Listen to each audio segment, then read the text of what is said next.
Hello students, welcome to KR classes. आज हम chapter 3 का रिवीजन करने वाले हैं और चैप्टर 3 है हमारे पास करंट एंड इलेक्ट्रिसिटी। ठीक है, पहला टॉपिक है हमारा इलेक्ट्रिक करंट।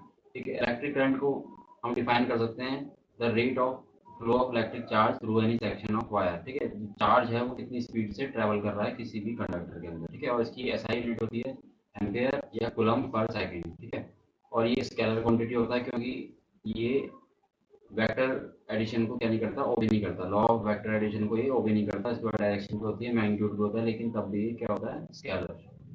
अब हमारे पास दो टाइप के करंट होते हैं, कन्वेंशनल करंट और इलेक्ट्रॉनिक करंट। ठीक है, कन्वेंशनल करंट मतलब होता है जो पॉजिटिव से नेगेटिव की तरफ मूव करता है, मतलब मूवमेंट ऑफ होल्स। ठीक है, और इलेक्ट्रॉनिक करंट मतलब होता है कि मूवमेंट ऑफ इलेक्ट्रॉन, इलेक्ट्रॉन की तरफ से मूव करते हैं नेगेटिव टू पॉजिटिव। ठीक है, अब बढ़ते हैं नेक्स्ट टॉपिक पे। जो नेक्स्ट टॉपिक है वो है हमारा ड्रिफ्ट वेलोसिटी। अब ड्रिफ्ट वेलोसिटी को समझते हैं। देखो, ये हमारे पास एक कंडक्टर है। ठीक है, इस कंडक्टर को हमने अगर बैटरी से कनेक्ट करा तो जो लेफ्ट साइड है, लेफ्ट फेज है, वो पॉजिटिव हो जाएगा और राइट फेज जो है नेगेटिव। ठीक है, तो इलेक्ट्रिक फील्ड किस डायरेक्शन में जाएगा, लेफ्ट टू राइट। ठीक है, अब देखो इलेक्ट्रॉन मूव करेंगे जब, तो इलेक्ट्रॉन, ये इलेक्ट्रॉन इस इलेक्ट्रॉन से क्या करेगा, रेपल करेगा। ठीक है, क्योंकि सेम चार्ज क्या करते हैं, एक दूसरे को रेपल करते हैं, तो ये रिपल्सन फोर्स से अपोजिट को टर्न हो जाएगा। ठीक है, और जिस वेलोसिटी से ये ड्रिफ्ट होगा पीछे को, उस वेलोसिटी को बोलते हैं हम ड्रिफ्ट वेलोसिटी। ठीक है, यहाँ से आप इसको लिख भी सकते हैं, the average velocity with which the electron moves in a conductor और get drifted opposite to the applied electric field. ठीक है, इलेक्ट्रिक फील्ड के अपोजिट में क्या होता है, इलेक्ट्रॉन ड्रिफ्ट हो जाता है, उस एवरेज वेलोसिटी को क्या बोलते हैं, ड्रिफ्ट वेलोसिटी। और इसके देखो दो फॉर्मूले हैं आपके पास, v t equal to e tau upon m और v d equal to e v tau upon m l. ठीक है, क्योंकि ई इक्वल टू क्या होता है, वी अपॉन एल। ठीक है, अब बढ़ते हैं स्टूडेंट नेक्स्ट टॉपिक पे। जो नेक्स्ट टॉपिक है वो है हमारा रिलैक्सेशन टाइम, टाउ। ठीक है, इस रिलैक्सेशन टाइम मतलब होता है, देखो ये देखो एक एक इलेक्ट्रॉन है हमारे पास, ये इलेक्ट्रॉन इस इलेक्ट्रॉन से क्या करेगा, कोलाइड करेगा। ठीक है, इसको बोलेंगे हम फर्स्ट कोलिजन। ठीक है ना, अब ये इलेक्ट्रॉन जब ड्रिफ्ट होगा पीछे को, तो दूसरे इलेक्ट्रॉन से वो क्या करना चाहेगा, सेकंड कोलिजन। ठीक है, और फर्स्ट कोलिजन और सेकंड कोलिजन के बीच में जो इलेक्ट्रॉन जिस टाइम तक वो क्या रहता है, फ्री रहता है, रिलैक्स रहता है, उस टाइम को क्या बोलते हैं हम, रिलैक्सेशन टाइम। ठीक है, तो the time interval between two successive collision of electron is called relaxation time. और tau is inversely proportional to temperature.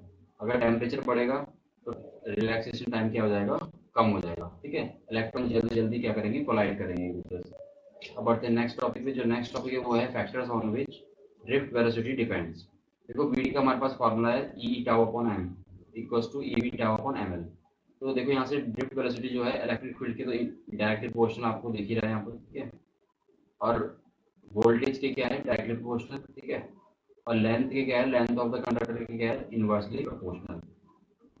और टाओ जो है, टाओ के क्या है, डायरेक्टली प्रोपोर्शनल। और टाओ हमें पता है कि टेम्परेचर की इनवर्सली प्रोपोर्शनल होता है, तो वीडी क्या होगा, इनवर्सली प्रोपोर्शनल टू टेम्परेचर। ठीक है, अब अगर लेंथ दो दो गुना बढ़ गई तो ड्रिफ्ट वेलोसिटी दो गुना घट जाएगी। ठीक है, अगर इलेक्ट्रिक फील्ड दो गुना बढ़ गया तो ड्रिफ्ट वेलोसिटी दो गुना बढ़ जाएगी। ठीक है, तो ये याद रखना जब ऐसे क्वेश्चन आ गए कि टेम्परेचर इंक्रीज हो रहा है, टेम्परेचर इंक्रीज होगा तो टावर डिक्रीज होगा, टावर डिक्रीज होगा तो वीडी क्या होगा, डिक्रीज होगा। ठीक है, तो ये थे हमारे factors on which drift velocity depends. अब आते हैं नेक्स्ट टॉपिक पे। जो नेक्स्ट टॉपिक है वो है हमारा relation between current and drift velocity. ठीक है, इसका एक डेरिवेशन भी है इस। ठीक है, और वीडी का जो हमने फॉर्मूला पढ़ा था ई टाउ अपॉन एम, उसका भी क्या है, डेरिवेशन। तो इन दोनों डेरिवेशन को पढ़ लेना, I equal to n e a v d. और एन का यहाँ पर खास ध्यान रखना, जो एन होता है वो होता है नंबर ऑफ इलेक्ट्रॉन्स पर वॉल्यूम, पर यूनिट वॉल्यूम। ठीक है, number of electrons per unit volume of the conductor, जैसे हम इसको बोल सकते हैं इलेक्ट्रॉन डेंसिटी। ठीक है, इसकी यूनिट होगी पर मीटर क्यूब। ठीक है, क्योंकि नंबर ऑफ इलेक्ट्रॉन्स की कोई यूनिट नहीं होगी और वॉल्यूम की यूनिट क्या होती है, मीटर क्यूब। तो एन की जो यूनिट होगी यहाँ पे वो होगी पर मीटर क्यूब। ठीक है, और जो ई है वो है इलेक्ट्रॉनिक चार्ज 1.6 इंटू 10⁻⁹ कूलम। और जो ए है वो एरिया ऑफ क्रॉस सेक्शन है वायर का, area of cross section of ends. ठीक है, किनारों का जो एंड्स का जो एरिया होता है उसको बोलते हैं यहाँ पर एरिया ऑफ क्रॉस सेक्शन। और वीडी तो आपको पता ही है, ड्रिफ्ट वेलोसिटी। ये फॉर्मूला हो गया हमारे पास I equal to n e a v d. ठीक है, अब बढ़ते हैं नेक्स्ट टॉपिक पे। जो नेक्स्ट टॉपिक है वो है हमारा time taken by electron to reach other end of conductor. ठीक है, यहाँ से यहाँ तक जो टाइम लगेगा उसको पहुंचने में कितना टाइम लगेगा। ठीक है, अब देखो लेंथ ऑफ द कंडक्टर क्या है, एल है, और कितनी स्पीड चल रहा है, वीडी स्पीड से। हमको पता है टाइम इक्वल टू क्या होता है, डिस्टेंस अपॉन स्पीड। तो टाइम इक्वल टू क्या हो जाएगा एल अपॉन वी डी। तो ये फॉर्मूला भी याद रखना, ये एनसीईआरटी क्वेश्चंस या इंपॉर्टेंट क्वेश्चंस सॉल्व करने के काम आएगा, ठीक है। अब बढ़ते हैं नेक्स्ट टॉपिक पे। जो नेक्स्ट टॉपिक है वो है हमारा इलेक्ट्रॉन मोबिलिटी। इलेक्ट्रॉन मोबिलिटी देखो सिंपल सा एक रेशियो होता है वीडी और इलेक्ट्रिक फील्ड का, ठीक है, वीडी अपॉन ई।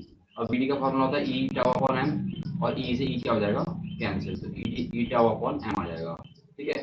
और इसकी यूनिट होती है मीटर पर सेकंड पर न्यूटन कुलाम, ठीक है। कहाँ से यूनिट देखो, वीडी की यूनिट होती है मीटर पर सेकंड और इलेक्ट्रिक फील्ड की होती है न्यूटन पर कुलाम। तो न्यूटन ऊपर चल जाएगा माइनस में पर न्यूटन, और कुलाम ऊपर चल जाएगा हो जाएगा क्या कुलाम, मीटर पर सेकंड पर न्यूटन कुलाम। अब याद रखना देखो इलेक्ट्रिक फील्ड की दो यूनिट होती है, एक होती है वोल्ट पर मीटर, एक होती है न्यूटन पर कूलम। अगर हम वोल्ट पर मीटर रखें तो हमारे पास आएगा वोल्ट पर मीटर, मीटर ऊपर जाएगा तो मीटर स्क्वायर हो जाएगा, मीटर स्क्वायर पर वोल्ट पर सेकंड, ठीक है। इससे एक सीबीएसई क्वेश्चन आ चुका है, तो इसको याद रखना। इसकी यूनिट क्या होती है मीटर स्क्वायर पर वोल्ट पर सेकंड, या तो मीटर पर सेकंड पर न्यूटन कूलम, ठीक है। और ये क्या है स्टूडेंट स्केलर क्वांटिटी, ठीक है। और रिलेशन बिटवीन, अगर हमें म्यू और आई के बीच में रिलेशन निकालना है तो म्यू इक्वल टू क्या होता है वीडी अपॉन ई, और I equal to n e vd. अभी हमने पढ़ा तो वीडी का फॉर्मूला क्या होगा आई अपॉन एन ई ए, और वीडी की वैल्यू यहाँ डाल दो तो क्या हो जाएगा आई अपॉन एन ई ए, ठीक है। तो ये बनेगा म्यू और आई में रिलेशनशिप, ठीक है। ये क्वेश्चन भी पूछा गया था सीबीएसई बोर्ड में। बढ़ते हैं नेक्स्ट टॉपिक में। नेक्स्ट टॉपिक वो है हमारा current density. Current density simple होता है करंट अपॉन एरिया, ठीक है, एरिया ऑफ क्रॉस सेक्शन। अब देखो इस यहाँ पर हमने एक केस ले रखा है, कंडक्टर है जो पहले तो जिसका एरिया क्रॉस सेक्शन कम है, फिर उसके बाद एरिया क्रॉस सेक्शन क्या हो जाता है बढ़ जाता है, ठीक है। तो यहाँ पर जो करंट डेंसिटी है J1 वो क्या होगी आई अपॉन A1। अब हमें पता है जो A1 एरिया है वो कम है और A2 एरिया क्या है ज्यादा, J1 क्या होगा ग्रेटर होगा और J2 क्या होगा कम होगा, ठीक है। तो J is inversely proportional to area of cross section, area of cross section कम तो करंट डेंसिटी क्या होगी ज्यादा। और ये स्केलर क्वांटिटी है और उसकी ऐसा यूनिट क्या हो जाएगी एम्पेयर पर मीटर स्क्वायर, ठीक है। अब बढ़ते हैं नेक्स्ट टॉपिक पे। जो नेक्स्ट टॉपिक है वो है हमारा ओम्स लॉ। ओम्स लॉ आपने 10th क्लास में पढ़ा होगा। ये होता है कि एट कांस्टेंट फिजिकल कंडीशन, पहले टेम्परेचर स्ट्रेस स्ट्रेन वगैरह सब कुछ क्या होना चाहिए कांस्टेंट। जो पोटेंशियल डिफरेंस होता है across the conductor is directly proportional to current flowing through the conductor, तो V equals to I R हो जाएगा, ठीक है। अब देखो जो ओमिक सर्किट होते हैं उनका ग्राफ तो स्ट्रेट बनता है, V और वर्सेस I ग्राफ जो बनता है क्या कैसे बनता है स्ट्रेट। जो नॉन ओमिक सर्किट होते हैं उनका ग्राफ कैसे बनता है कर्व, ठीक है, स्ट्रेट नहीं बनता, ठीक है। और इसका एग्जांपल याद रखना, ओमिक सर्किट का एग्जांपल याद रखना मेटेलिक कंडक्टर्स, और नॉन ओमिक का एग्जांपल आप याद रखेंगे डायोड या सेमीकंडक्टर्स, ठीक है। अब बढ़ते हैं नेक्स्ट टॉपिक। जो नेक्स्ट टॉपिक है वो है हमारा रेजिस्टेंस, ठीक है। रेजिस्टेंस क्या होता है it is the opposition to the flow of current. Current को रोकने रोकने की जो पावर होती है एबिलिटी होती है, ठीक है, वो क्या होती है रेजिस्टेंस। और रजिस्टर याद रखना resistance is the device which oppose the current, ठीक है। और रेजिस्टेंस क्या है it is the ability to oppose the current. Resistance ability होती है, रजिस्टर क्या होगा एक डिवाइस होता है, ठीक है। और जो रेजिस्टेंस के दो फॉर्मूले हैं आपके पास r equals to rho l upon a और r equals to m l upon n square a tau, ठीक है। और ये स्केलर क्वांटिटी होती है, इसकी एसआई यूनिट ओम होती है, ठीक है।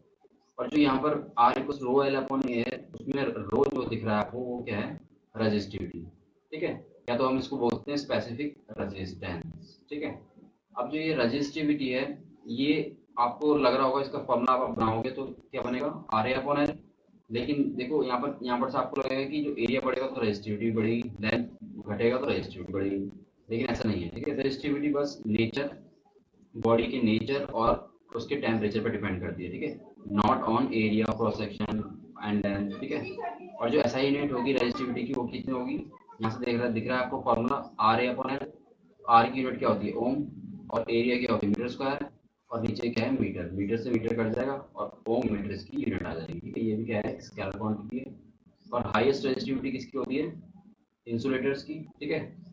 फिर उसकी उससे कम किसकी होती है एलॉयस की, और सबसे कम किसकी होती है सिल्वर की, ठीक है। रेजिस्टिविटी कम तो कंडक्टिविटी ज्यादा, बेस्ट कंडक्टर गुड कंडक्टर हो जाएगा, ठीक है।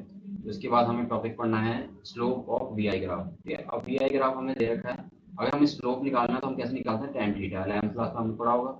और टेन थीटा इक्वल टू क्या होता है परपेंडिकुलर अपॉन बेस। तो सपोज दैट कि इस पॉइंट पे पोटेंशियल है वी ए और इस पॉइंट पे करंट जो है वो क्या है आई ए।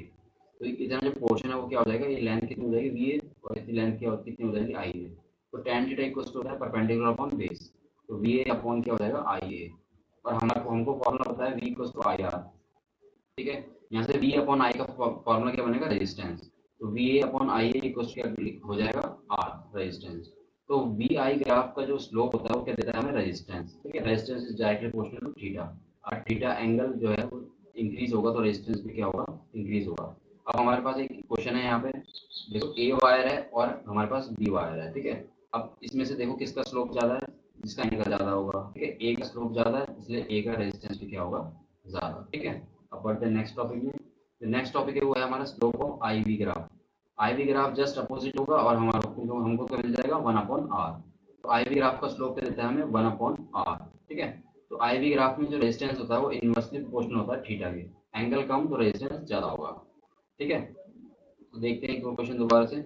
अब जो आई वी ग्राफ दे रखा है हमें, तो ए वायर है जो उसका एंगल ज्यादा है तो उसका रेजिस्टेंस कम होगा, और बी वायर है जो उसका एंगल कितना है, स्लोप कितना है, स्लोप कम है तो रेजिस्टेंस क्या होगा, ज्यादा होगा। तो बी का रेजिस्टेंस हाई होगा। ठीक है, अब बढ़ते हैं नेक्स्ट।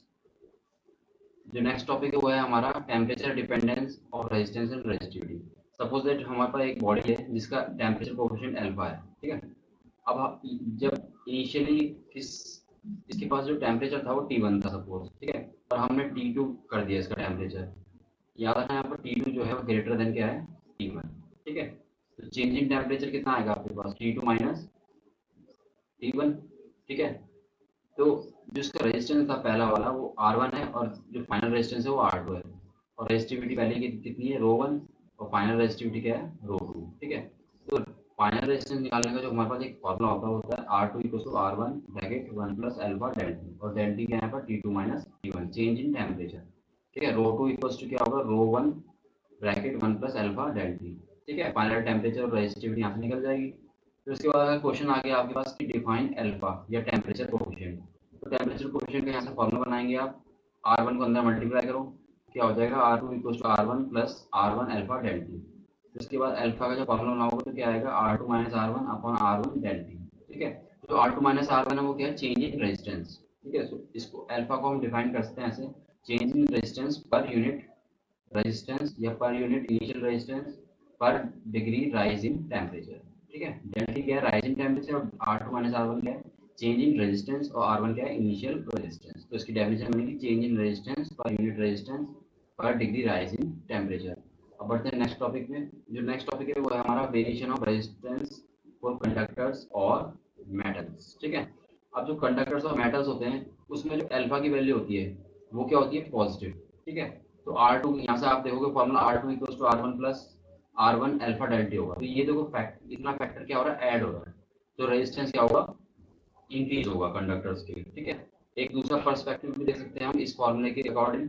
ये फॉर्मूला है हमारे पास रेजिस्टेंस का, ml अपॉन एन स्क्वायर 8 ठीक है, अब जब टेम्परेचर बढ़ाते हैं तो कंडक्टर्स में n जो होता है इंक्रीज होता है, लेकिन बहुत छोटे अमाउंट में इंक्रीज होता है, और टाउ जो डिक्रीज होता है बहुत बड़ी अमाउंट में डिक्रीज होता है। ठीक है, तो effect of N is negligible as compare to tau, tau का इफेक्ट ज्यादा है, तो टाउ देख रहे हो आप यहाँ पर नीचे है, टाउ अगर डिक्रीज होगा तो आर क्या होगा, इंक्रीज होगा। ठीक है, ऐसे इसका ग्राफ बनाना है। अब कंडक्टर्स में आपके पास कुछ भी आ सकता है, जैसे सोडियम, लिथियम। ठीक है, अब बढ़ते हैं नेक्स्ट टॉपिक। जो नेक्स्ट है हमारे पास वो है सेमीकंडक्टर्स। ठीक है, सेमीकंडक्टर में देखो एन का जो इंक्रीज होता है वो लार्ज होता है as comparison to tau, tau बहुत कम डिक्रीज होता है। ठीक है, क्योंकि उसमें इलेक्ट्रॉन्स ही नहीं होते, जैसे हम हीट देते हैं टेम्परेचर बढ़ाते हैं वैसे बॉन्ड ब्रेक स्टार्ट हो जाता है। ठीक है, और इलेक्ट्रॉन्स की क्वांटिटी क्या होने लग जाती है, इंक्रीज। ठीक है, इलेक्ट्रॉन बॉन्ड टूट जाते हैं, जैसे सिलिकॉन का एग्जांपल ले रखा हमने, यहाँ बॉन्ड टूटेंगे तो इलेक्ट्रॉन बढ़ते जाएंगे,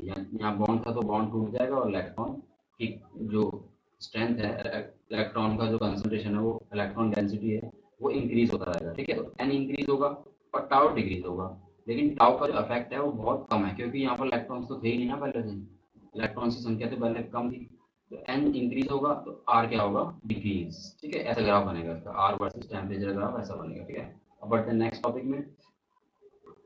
अब देखो एलओएस जो है, एलओएस की जो अल्फा होता है वो बहुत स्मॉल पॉजिटिव वैल्यू होती है। ठीक है, तो स्मॉल इंक्रीमेंट होगा तो ऐसा ग्राफ बनेगा इसका आर। और जो एलओएस होते हैं वो क्या क्या होते हैं, जैसे नाइक्रोम हो गया। ठीक है, नाइक्रोम हो गया, मैंगनीज हो गया। ठीक है ना, ये अलॉयज होते हैं जो दो तीन मेटल से बन, दो तीन एलिमेंट से मिलके बनते हैं। ठीक है, जैसे ब्रास भी हो गया, अब देखो variation of rho with temperature, जैसे रेजिस्टेंस में वेरिएट करा टेम्परेचर के साथ, वैसे ही रेजिस्टिविटी भी क्या वेरिएट करती है। कंडक्टर्स की क्या होगी, इंक्रीज होगी, सेमीकंडक्टर की डिक्रीज होगी रेजिस्टिविटी, और एलॉयस के लिए स्लाइटली धीरे धीरे क्या होगी, इंक्रीज होगी। ठीक है ना। अब बढ़ते हैं नेक्स्ट टॉपिक में जो है कंडक्टेंस। देखो कंडक्टेंस बना है रेजिस्टेंस से, ठीक है। कंडक्टेंस क्या होता है, 1 अपॉन रेजिस्टेंस। ठीक है, रेजिस्टेंस अगर ज्यादा हो कंडक्टेंस कम होगा। ठीक है, और इसकी यूनिट क्या होगी, पर ओम। और पर ओम को हम साइन भी लिखते हैं और एमएचओ भी लिखते हैं। ठीक है। अब देखो हमने पढ़ा था कि कंडक्टर्स के रेजिस्टेंस क्या होता है, इंक्रीज होता है। तो जी क्या होगा, डिक्रीज होगा, क्योंकि G is equal to 1/r, inversely proportional है रेजिस्टेंस के। रेजिस्टेंस इंक्रीज होता है तो जी क्या होगा, डिक्रीज। ठीक है। रेजिस्टेंस देखो सेमीकंडक्टर के लिए डिक्रीज होता है तो ये इंक्रीज हो जाएगा। ठीक है। और एलआईएस के लिए जो रेजिस्टेंस होता है वो इंक्रीज होता है, इसके लिए क्या हो जाएगा, डिक्रीज हो जाएगा, जी क्या हो जाएगा, डिक्रीज। ऐसी कंडक्टिविटी है स्टूडेंट्स। कंडक्टिविटी का जो फॉर्मूला है वो है 1/रो। रो की यूनिट क्या होती है, ओम मीटर। तो के की यूनिट हो जाएगी ओम पर मीटर। ठीक है, और पर ओम को क्या लिखते हैं हम, साइमन, तो साइमन पर मीटर हो जाएगी। और पर ओम को हम एमएचओ में लिखते हैं तो एमएचओ पर मीटर हो जाएगी। ठीक है ना। और जो इसका ग्राफ है वो सेम बनेंगे दोनों। ठीक है, के वर्सेस टेम्परेचर के ग्राफ सेम बनेंगे। ठीक है ना। अब बढ़ते हैं नेक्स्ट टॉपिक पे। नेक्स्ट जो टॉपिक है हमारे पास वो है इलेक्ट्रिकल एनर्जी का। ठीक है, the total work done by the source EMF, जो बैटरी है वो कितना वर्क डन कर रही है सर्किट में करंट को मेंटेन करने के लिए, उसको बोलते हैं हम क्या, इलेक्ट्रिकल एनर्जी। उसके फॉर्मूला होते हैं we I t, I square r t और v square t upon r. यहाँ पर टी टाइम है, कितने टाइम तक करंट चला, और आई करंट है, वी वोल्टेज, आर क्या है, रेजिस्टेंस। ठीक है। और इलेक्ट्रिक एनर्जी का एक और फॉर्मूला होता है पावर इनटू टाइम, और इसकी यूनिट तो जूल होगी, आपको पता ही होगा। ठीक है। अब नेक्स्ट टॉपिक जो है वो है इलेक्ट्रिक पावर। ठीक है, वर्क कितनी स्पीड से हो रहा है उसको बोलते हैं हम इलेक्ट्रिक पावर। और पावर के फॉर्म होते हैं we I I square R V square upon R. ठीक है, और उसकी ऐसा यूनिट होती है वाट। ठीक है ना। और कॉमर्शियली जो यूनिट होती है, जैसे हम हमारा जो मीटर लगा रहता है घर में, ठीक है, तो उसमें जो इलेक्ट्रिकल यूनिट्स आती है वो आती है 1 किलोवाट आवर में। ठीक है, 1 किलोवाट आवर इक्वल होता है 1 इलेक्ट्रिकल यूनिट। और इसकी जो वैल्यू आती है वो होती है 3.6 इंटू 10 की पावर 6 जूल। ठीक है, और इसको 1 BOT बोलते हैं, बोर्ड ऑफ ट्रेड यूनिट। ठीक है ना। अब बढ़ते हैं नेक्स्ट टॉपिक में। जो नेक्स्ट टॉपिक है वो है हमारा बहुत सिंपल टॉपिक, जो है कम्बिनेशन ऑफ रेजिस्टेंस। अगर हम सीरीज में जोड़ते हैं रेजिस्टेंस तो आपको पता ही है टोटल रेजिस्टेंस एक प्लस जाता है। ठीक है, ऐड जाता है। और पोटेंशियल अगर हमें निकालना है, पोटेंशियल क्या हो जाता है, चेंज होता है। ठीक है, पोटेंशियल डिफरेंट डिफरेंट रहता है हर रेजिस्टेंस में। तो हर रेजिस्टर में हमें पोटेंशियल निकालना है तो पोटेंशियल ड्रॉप बोलते हैं वैसे इसको। ठीक है, तो वी वन क्या होगा, I R one, V two क्या होगा, I R two, V three क्या होगा, आई आर थ्री। और टोटल करंट निकालना है हमें पूरे सर्किट में, तो क्या होगा, total voltage upon total resistance. ठीक है। बढ़ते हैं नेक्स्ट टॉपिक में। जो हमारा नेक्स्ट टॉपिक है वो है इन पैरेलल कम्बिनेशन। ठीक है, पैरेलल में आपको पता है टोटल रेजिस्टेंस का निकलता है 1/r equal to 1/r1 plus 1/r2 plus 1/r3। और पोटेंशियल अक्रॉस ईच रेजिस्टेंस कितना होगा, v। ठीक है ना। पोटेंशियल सेम रहता है पैरेलल में, और करंट बढ़ जाता है। ठीक है, तो करंट इन ईच ब्रांच अगर पूछेगा आपसे तो कैसे निकालोगे, I one equal to v upon r one, I two equal to v upon r two, ठीक है, आर टू है, और I three equal to v upon r three. और टोटल करंट अगर आपको निकालना है पूरे सर्किट में तो क्या होगा, I equal to v upon r, total voltage upon total resistance. हम बढ़ते हैं नेक्स्ट टॉपिक में। जो नेक्स्ट टॉपिक वो है internal resistance, external resistance capital R, and electromotive force and terminal voltage. ठीक है, टर्मिनल वोल्टेज भी होगा इसमें। इंटरनल जो रेजिस्टेंस होता है वो होता है resistance offered by the electrolyte of the cell. जो सेल के अंदर इलेक्ट्रोलाइट्स होते हैं, आपने देखा होगा सेल के अंदर ब्लैक ब्लैक सब्सटेंस रहता है। ठीक है, तो उस सब्सटेंस, उस इलेक्ट्रोलाइट की वजह से जो रेजिस्टेंस ऑफर होता है उसको क्या बोलते हैं हम, इंटरनल रेजिस्टेंस। ठीक है ना। और इलेक्ट्रोमोटिव फोर्स क्या होता है, देखो मैक्सिमम ये होता है maximum voltage supplied by battery. जब कभी सर्किट कैसा रहता है, ओपन रहता है, तो उसमें कोई भी करंट नहीं जाता, लेकिन हम हमें आशा रहती है कि उसमें करंट करंट कितना जाएगा, कितना वोल्टेज होगा, जितना बैटरी में लिखा है 10 वोल्ट। सपोज बैटरी में 10 वोल्ट लिखा है तो 10 वोल्ट होना चाहिए। वो कब होता है, जब करंट नहीं चल रहा। ठीक है, तो इसको बोलते हैं हम EMF. When current is zero, the potential difference in the circuit is called EMF. ठीक है, लेकिन जब जब क्या होता है कि क्लोज हो जाती है, ठीक है, जब करंट उसमें चलने लगता है, तो जो इंटरनल रेजिस्टेंस है बैटरी का वो पोटेंशियल को घटा देता है। जैसे 10 वोल्ट था ईएमएफ, तो अब जो पोटेंशियल होगा पूरे सर्किट में वो कितना होगा, 10 में से कुछ माइनस हो जाएगा। ठीक है, वो क्यों होगा? क्योंकि देखो करंट दौड़ेगा तो इंटरनल रेजिस्टेंस की वजह से पोटेंशियल ड्रॉप हो जाएगा, जो कि होगा V R equal to I R. तो टोटल पोटेंशियल जो टर्मिनल पोटेंशियल है क्लोज्ड सर्किट में, ठीक है, क्लोज सर्किट में कितना आएगा? V equal to E M F से हम वी आर को माइनस कर देंगे, तो V equal to E minus I R, ठीक है ना। V इक्वल टू क्या होगा? E माइनस आई आर हो जाएगा, ठीक है। और इस V को बोलते हैं हम terminal potential difference of the cell. अब बढ़ते हैं स्टूडेंट नेक्स्ट टॉपिक में। जो नेक्स्ट टॉपिक है वो है हमारा V वर्सेस I ग्राफ, ठीक है। अब हमारे पास फॉर्मूला है V equal to E minus I R. जैसे ही करंट बढ़ेगा तो V क्या होगा? डिक्रीज। तो ये बन गया हमारा graph V versus I graph. अगर हम इंटरनल रेजिस्टेंस को बढ़ाते हैं तो इंटरनल रेजिस्टेंस यहाँ पर इंक्रीज होगा और ई में से कुछ वैल्यू घटती जाएगी तो वी क्या होगा? दोबारा से डिक्रीज होगा, ठीक है ना। यहाँ पर करंट बढ़ा है तब भी क्या होगा? वी डिक्रीज, ठीक है। और इसका ग्राफ ऐसे बनता है और जो ये पॉइंट होता है यहाँ पे, ये होता है हमारा टोटल ईएमएफ, ठीक है। और यहाँ पर हम करंट की वैल्यू क्या लेते हैं? जो लिखी रहेगी वो ले लेंगे और वी क्या लेंगे यहाँ पे? वी जीरो लेंगे, ठीक है। इस ग्राफ पे एक क्वेश्चन करते हैं, देखते हैं कोई क्वेश्चन। हाँ देखो ये क्वेश्चन है हमारे पास। इस क्वेश्चन में हमें क्या करना है? हमें ईएमएफ निकालना है और इंटरनल रेजिस्टेंस निकालना है, ठीक है। तो जो मैक्सिमम वोल्टेज होता है बैटरी का वो क्या होता है? ईएमएफ। तो ई इक्वल हो जाएगा डायरेक्ट 12 वोल्ट, ठीक है। अब हमें इंटरनल रेजिस्टेंस निकालना है तो ये कंडीशन यूज करेंगे। यहाँ पर देखो करंट क्या है? 5 एम्पीयर और यहाँ पर वी क्या होता है? 0, ठीक है। तो इस फॉर्मूले में हम वी 0 रखेंगे और आई कितना रखेंगे? 5, और ई कितना है? 12।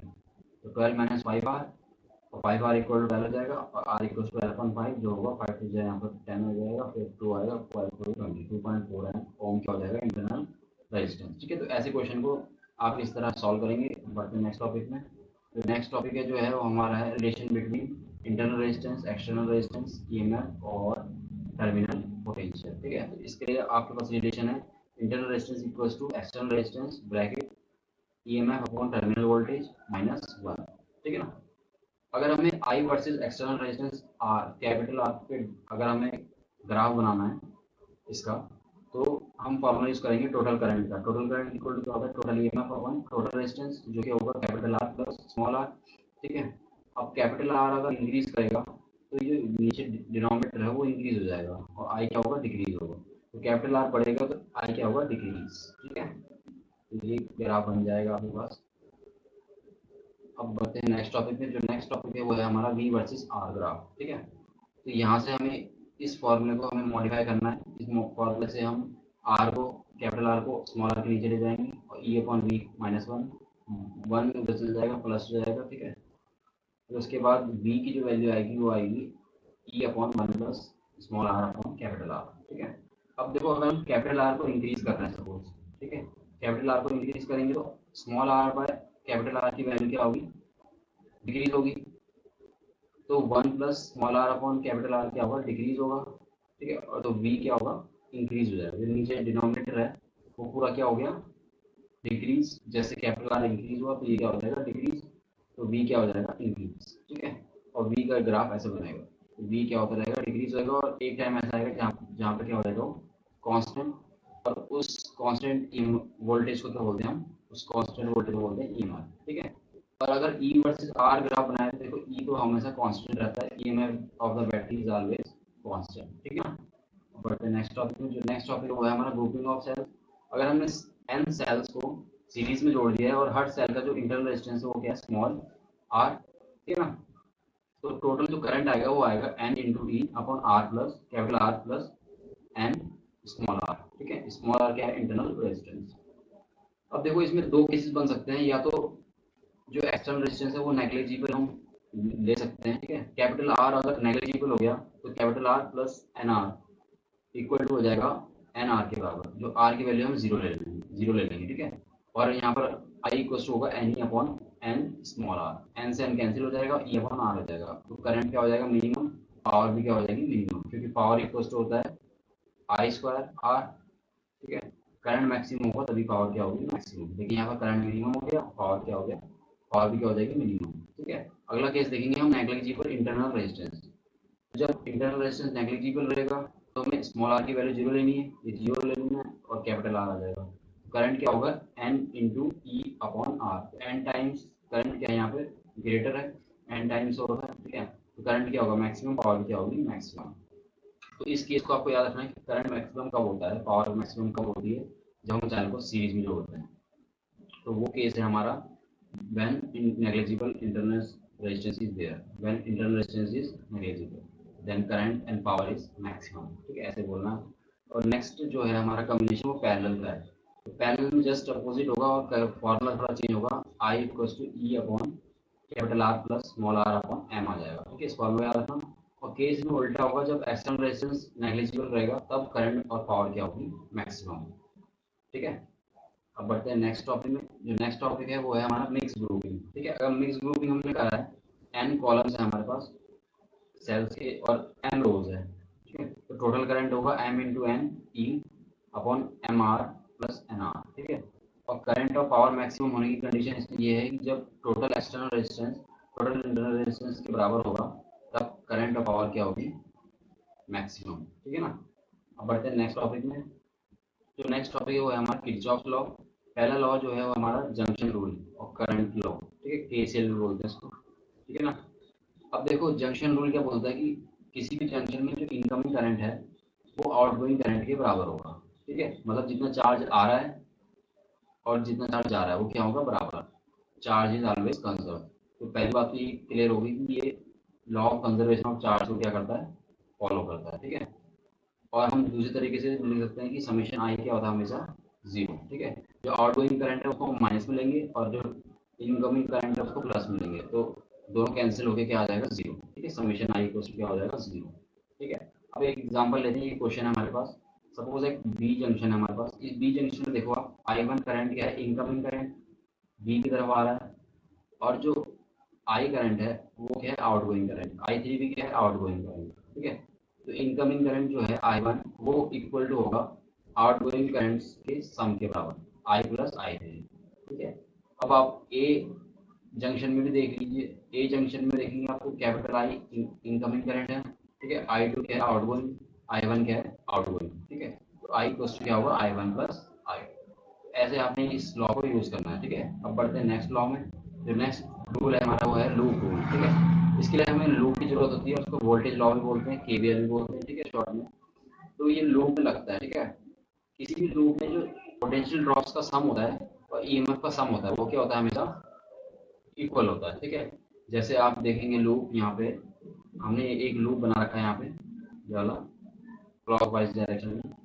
ठीक है, और ये क्या है, एंटी क्लॉक वाइज डायरेक्शन। आप किसी भी डायरेक्शन में बना सकते हैं लूप। ठीक है, आपको किन किन बातों को ध्यान रखना है वो देख लीजिए आप। ठीक है, और पहली बात तो ये रखना कि जो ये लॉ है जो ये फॉलो करता है law of conservation of energy. ठीक है, क्योंकि जो ईएमएफ है वो क्या होता है, वर्क, या तो उसको हम बोल सकते हैं क्या, एनर्जी।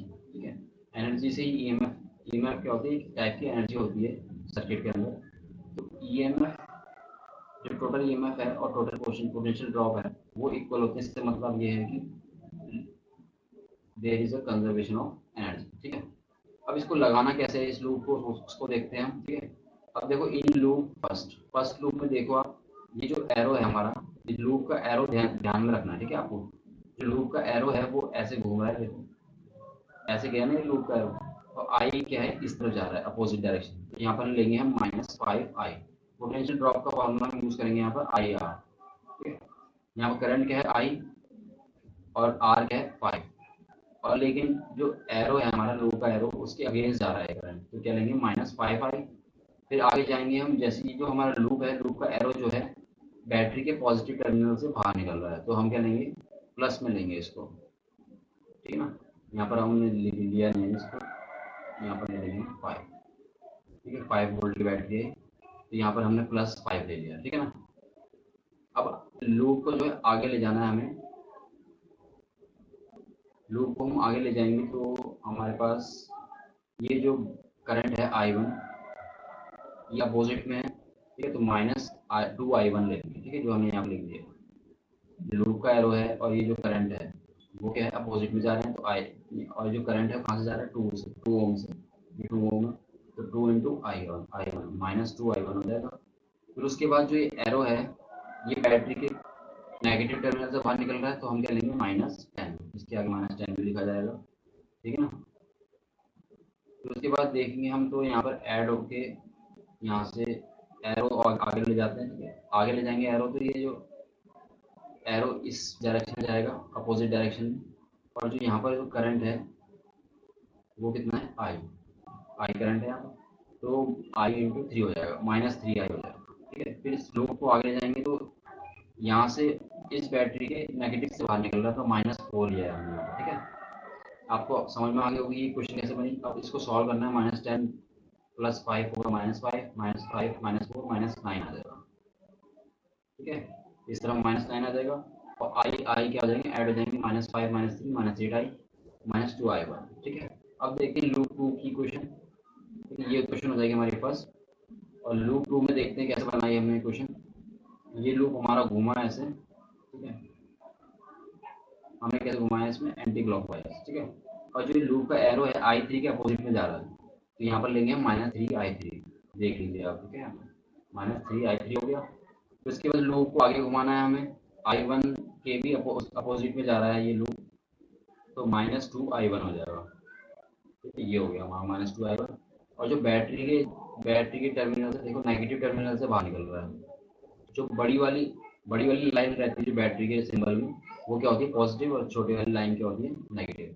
तो नेगेटिव से बाहर निकल रहा है तो -10 लेंगे, ले रखा है हमने -10, ठीक है ना। फिर उसके बाद क्या करना है, हमें लूप को आगे बढ़ाना है, एरो को आगे बढ़ाना है। तो हमें मिलेगा I2 के फेवर में जा रहा है, देखो आप, जो लूप की डायरेक्शन है वो I2 की डायरेक्शन के सेम है। तो यहाँ पर आएगा 2, यहाँ पर 2 तो उसके साथ हो गया, 6 के साथ होगा, ठीक है। 6 के साथ I2 जुड़ेगा, 6 I2 हो जाएगा, ठीक है। हमने यहाँ पर 6 I2 हमने लिखा है, तो यहाँ पर आएगा हमारे पास 6 I2 आएगा, ठीक है, +6 I2 आ गया। फिर उसके बाद एरो को आगे ले जाएंगे हम, तो हमारे पास है I2 के साथ यहाँ पर देखो एक करंट जो है I2 यहाँ जा रहा है, तो आगे भी करंट क्या जाएगा, I2। तो क्या होगा हमारे पास 4 I2, तो 4 I2 + 6 I2 कितना हो जाएगा हमारे पास, 10 I2, ठीक है। 10 I2 हमारे पास आ गया। फिर इसके बाद देखो एरो जो है इस बैटरी के नेगेटिव से बाहर निकल रहा है, तो -5 हमने ले लिया यहाँ पर, तो ये भी समझ में आ गया आपको। और यहाँ पर -5 -10 क्या होगा, -15, ठीक है। ये बन गई हमारी सेकंड इक्वेशन। और I2 कितना रहेगा यहाँ पर 10, और -2 I1 तो हमें दे गया था यहाँ पर, ठीक है। और -3 I3, ठीक है। तो ये बन जाएगी हमारी सेकंड इक्वेशन। तो फर्स्ट और सेकंड इक्वेशन है हमारे पास, और जंक्शन रूल भी हमें यूज़ करना पड़ेगा, ताकि I1 I2 I जो है निकल जाए, ठीक है। तो पेपर में बोर्ड के लिए बहुत इंपॉर्टेंट क्वेश्चन है। इक्वेशन बनाने तक आपको बता दिया मैंने। अगर आपको कोई क्वेश्चन में डाउट लगता है, कोई क्वेश्चन नहीं समझ में आता है कैसे करना है इस टाइप का, तो मुझे कमेंट सेक्शन में बता सकते हैं, मैं सॉल्व कर दूंगा, ठीक है। बट नेक्स्ट टॉपिक है वो है हमारा Wheatstone bridge, arrangement of 4 resistors arrange in the form of a parallelogram acting as a bridge, ठीक है ना। तो इसके प्रिंसिपल आपको याद रखना है कि अगर P/Q = R/S होगा, ठीक है। P/Q का रेशियो और R/S का रेशियो सेम है, या तो हम कह सकते हैं P और Q प्रोपोर्शन में है, P/Q/R/S किसमें, प्रोपोर्शन में है। तो जो करंट है गैल्वेनोमीटर में वो 0 हो जाएगा, ठीक है। और गैल्वेनोमीटर कोई भी डिफ्लेक्शन नहीं शो करेगा, ठीक है ना। इतना सा इसका प्रिंसिपल है।